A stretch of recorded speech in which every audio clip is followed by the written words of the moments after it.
K C. വേണുഗോപാലിന്റെ വിശ്വസ്തൻ AP. അനിൽകുമാറിന്റെ മണ്ഡലത്തിൽ മുഖ്യമന്ത്രി സ്ഥാനത്തേക്ക് വി.ടി. സതീശനെ അനുകൂലിച്ച് ഫ്ലെക്സ് ബോർഡ്. മലപ്പുറം വണ്ടൂരിലാണ് ഫ്ലെക്സ് ബോർഡ് സ്ഥാപിച്ചത്. വി.ടി.എസ് നയിക്കും, കേരളത്തിന്റെ നിയുക്ത മുഖ്യമന്ത്രിക്ക് അഭിവാദ്യങ്ങൾ എന്ന വാചകങ്ങളാണ് ഫ്ലെക്സിൽ ഉൾപ്പെടുത്തിയിരിക്കുന്നത്. വണ്ടൂർ ബൈപ്പാസ് റോഡിലും പൂക്കളത്തുമാണ് നിലവിൽ ഫ്ലെക്സ് ബോർഡുകൾ സ്ഥാപിച്ചിട്ടുള്ളത്. ഇന്നലെ തവനൂരിലും വി.ടി. സതീശനെ പിന്തുണച്ച് ഫ്ലെക്സ് ബോർഡ് സ്ഥാപിച്ചിരുന്നു. അതോടൊപ്പം കോൺഗ്രസിലെ മുഖ്യമന്ത്രി ചർച്ചയിൽ രാഹുൽ ഗാന്ധിക്ക് കടുത്ത അതൃപ്തി. അനാവശ്യ ചർച്ചകൾ ഒഴിവാക്കണമെന്ന തന്റെ നിർദ്ദേശം പാലിക്കപ്പെടാത്തതിൽ നേതാക്കളെ രാഹുൽ അമർഷം അറിയിച്ചു. വിവാദത്തിൽ മുസ്ലിം ലീഗിന് പിന്നാലെ കേരള കോൺഗ്രസ് ജോസഫ് ഗ്രൂപ്പും അതൃപ്തിയിലാണ്.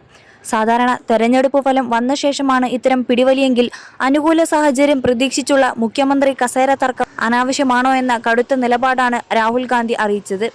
യോഗ്യത സംബന്ധിച്ച നേതാക്കളുടെ അവകാശവാദങ്ങളും സമൂഹമാധ്യമങ്ങളിലൂടെയുള്ള അണികളുടെ പോർവിളിയും എത്രയും വേഗം അവസാനിപ്പിക്കാൻ കെ.പി.സി.സിക്ക് ദീപാദാസ് മുൻഷി മുഖേന രാഹുൽ ഗാന്ധി നിർദ്ദേശം നൽകി.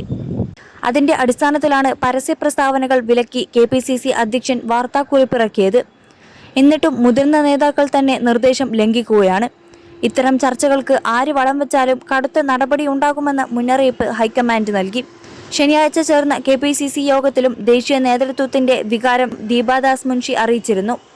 21 ലക്ഷത്തോളം സന്തുഷ്ടരായ ഉപഭോക്താക്കളും 2 ലക്ഷത്തോളം തിമിര ശസ്ത്രക്രിയകളും പൂർത്തിയാക്കിയ മലബാറിലെ ഏക കണ്ണാശുപത്രി Al Salama high hospital, hospital road, Perinthalmanna. എങ്കിലും സമൂഹ മാധ്യമങ്ങളിലും പുറത്തും വടംവലി തുടരുകയാണ്. സതീശനെ ഉന്നമിട്ട് രമേശ് ചെന്നിത്തലയെ അനുകൂലിച്ച് എറണാകുളത്ത് ഫ്ലെക്സ് ഉയർന്നതും അസ്വസ്ഥത ഉണ്ടാക്കിയിട്ടുണ്ട്. എന്നാൽ ഇതേക്കുറിച്ച് അറിവില്ലെന്നാണ് ചെന്നിത്തല പക്ഷത്തെ നേതാക്കൾ പറയുന്നത്. ദില്ലിയിൽ തുടരുന്ന രമേശ് ചെന്നിത്തല പ്രതികരിക്കാൻ തയ്യാറായില്ല.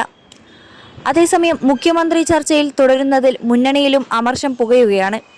ലീഗ് വി.ടി. സതീശനൊപ്പമെന്ന ചർച്ച നടക്കുന്നതിനിടെ പക്ഷം പിടിക്കാനില്ലെന്ന് നിലപാട് വ്യക്തമാക്കുന്ന ജോസഫ് വിഭാഗവും ചർച്ച അനാവശ്യമാണെന്ന വിലയിരുത്തലിലാണ്. ഘടകകക്ഷികളും ഹൈക്കമാൻഡിനെ അതൃപ്തി അറിയിച്ചതായാണ് വിവരം. ചർച്ചകളെ പൊതുജനങ്ങൾ പരിഹാസത്തോടെയാണ് വിലയിരുത്തുന്നതെന്നും ഹൈക്കമാൻഡ് തിരിച്ചറിഞ്ഞിട്ടുണ്ട്.